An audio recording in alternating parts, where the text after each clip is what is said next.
We've been talking about Hadith, and last week I was sharing with you my thoughts and ideas about the conditions that Muhaddithin, the compilers and collectors of Hadith, imposed on the narrators, the people who were saying that the Holy Prophet said this. And these people had to fulfill certain conditions, there were certain requirements, and if they didn't, then what they were saying, what they were narrating, as the Holy Prophet Muhammad sallallahu alaihi wasallam's instruction was not accepted as such. And I mentioned to you that one of the conditions that the narrator had to fulfill was that he was a Muslim. The reason being that a non-Muslim may have some ulterior motive in saying that the Holy Prophet Muhammad said or did not one thing or another. So that was one thing. It was only accepted from Muslims. Another thing, another condition, another requirement imposed by Muhaddithin was that the person narrating the Hadith should be such that his evidence would be accepted in a court of law. Adalat they called it. But not only that, they expected a higher conduct, a higher standard of truthfulness and honesty from people whose word was going to be accepted, that the Holy Prophet Muhammad sallallahu alaihi wasallam had given certain instructions. And apart from that, there was another condition was related to how meticulous this person was in fulfilling his religious duties. Because part of religious duties, of course, is mentioned in the Quran, and part of it is mentioned in the Hadith. So if a person is careless in performing his religious duties, then why should we believe that he went to the trouble of remembering exactly what the Holy Prophet Muhammad had said about a particular matter? The narrators had to be men of wise men and men of understanding. They would be able to appreciate the context in which the Holy Prophet Muhammad was giving certain instructions. And we covered all these conditions last week, but there was one that was left, and that was zabt. Closest translation of this one word is how well did this narrator's memory work, either at the time when he received the hadith or at the time when he was relating that hadith. Because as we all know, with age, memory becomes weak. Also, we begin to forget things that were said to us and that happened many, many years ago, etc., etc. So there's one specific condition that these Muhaddithin looked at, and that was how good was this person's memory. Basically, he looked at their age. How old was this person when he says that the Holy Prophet gave these instructions, and how old was this person when he related this hadith to other people.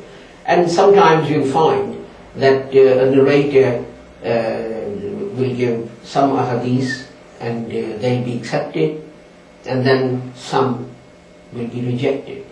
And that could be one reason, that maybe the ahadith that are accepted, he related those to other people when his memory was okay, but the others which are being rejected, maybe he related those at a time when his memory had begun to fade.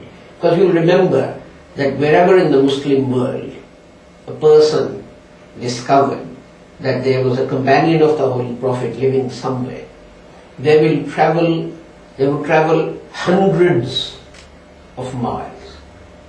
And it's not, getting a visa and jumping on a plane and getting to UK in a few hours. Someone will start their journey in Samarkand because they heard that there is a companion of the Holy Prophet who lives in Cairo, who's relating a particular hadith. And this person would want to go to Cairo, meet that person, see what his age is, see what the condition of this person's memory is. Because he doesn't want to accept hearsay. We know that the most famous collection or compendium of ahadith is Bukhari, and it's called Bukhari because the compiler lived in Bukhara, which we know is in southern Russian states. And he heard that there was a companion of the Holy Prophet Muhammad living in Medina who related a particular hadith that he hadn't come across from other sources. So he traveled all the way to Medina to see this man, to talk to him, and to ask him whether it was true that the Holy Prophet had actually said these words. So you see, when we compare this with other religions, for example, when we compare it with the New Testament, when we don't have any knowledge of any care that might have been taken about preserving words of Jesus Christ, we are amazed. We are really amazed at the trouble that these people went to try and make sure that whatever they were collecting in their compendiums was as attributable to as the Holy Prophet Muhammad as humanly possible. And this is the reason when some people say, well, there are so many 100,000 ahadith and Imam Bukhari only put this number in his collection and so on. And these are the reasons that if there was a slight weakness in something, Imam Bukhari would reject it. But remember this, when I say these things, that they rejected these ahadith because they didn't fulfill the requirements that they had set up. There was no sort of divine measure by which they were measuring these things. They were human beings, they were prone to error and so on, like all other human beings, but to try and minimize the chances of errors in words attributed to the Holy Prophet Muhammad, they set up these standards. So sometimes when we say a hadith is weak, or zaif, or kamzor, or whatever, or it's not sahih, it doesn't mean to say that the Holy Prophet Muhammad didn't utter those words. What it means is that it doesn't fulfill all the requirements that these great men, these muhaddithin, these compilers had set up. Next week we'll look at the other part of the hadith, and that is the text of the hadith, and what conditions the Imams set up that text had to meet before they would accept it as being something that the Holy Prophet Muhammad sallallahu alaihi wasallam said.